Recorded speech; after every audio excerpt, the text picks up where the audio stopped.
मला समस्या येत आहे.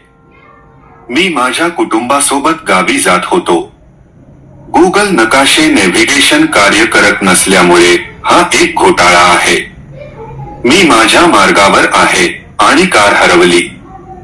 गुगल नकाशे नेव्हिगेशनने एक छोटा मार्ग दाखवला. मग मला एक रस्ता अनुयायी दिसला. मार्ग नकाशा चुकीचा होता. मी सर्वोत्तम मार्ग विचारला. रस्त्यावरील एक व्यक्ती जवळच्या चांगल्या मार्गाबद्दल बोलली. मी माझ्या कुटुंबाला वाचवू शकलो आणि आम्ही गाडी घेऊन गावात पोहोचलो.